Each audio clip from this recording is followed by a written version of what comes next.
Hi hello welcome to GR TV trending videos కోసం వెంటనే GR TV channel ని subscribe చేసుకోండి. అలాగే మేము పెట్టే వీడియోస్ మీ దాకా రావాలి అంటే బెల్ ఐకాన్ ని క్లిక్ చేయండి. చంద్రబాబు నాయుడు అరెస్ట్. వైసీపీ నేతలు సంబరాల్లో మునిగి తేలుతున్నారు. ముఖ్యంగా నగిరి ఎమ్మెల్యే మంత్రి అయిన రోజా నగిరి తన సొంత నివాసంలో సంబరాలు అంబరాన్ని అంటేలాగా జరుపుకున్నారు. దానికి ముందు రోజా మీడియాతో ఈ విధంగా మాట్లాడారు. టీడీపీ చీఫ్ చంద్రబాబు అరెస్టును రాష్ట్ర ప్రజలు స్వాగతిస్తున్నారని మంత్రి రోజా అన్నారు. అవినీతికి చంద్రబాబు అనకొండ అని దేశంలోనే అతి పెద్ద ఆర్థిక ఉగ్రవాదిని విమర్శించారు. బోగస్ కంపెనీలకు చంద్రబాబు బ్రాండ్ అంబాసిడర్ అని దుయ్యబట్టారు. టీడీపీ నేతలు నోరు అదుపులో పెట్టుకొని మాట్లాడాలని రోజా హెచ్చరించారు.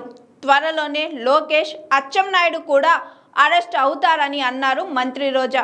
మరి ఇంకా రోజా ఏమన్నారు అనేది ఇప్పుడు ఈ వీడియోలో చూసి తెలుసుకుందాం. Hi, this is Swathi. Like చేయండి, షేర్ చేయండి, కమెంట్ చేయండి అండ్ సబ్స్క్రైబ్ చేయండి జిఆర్ టీవీ.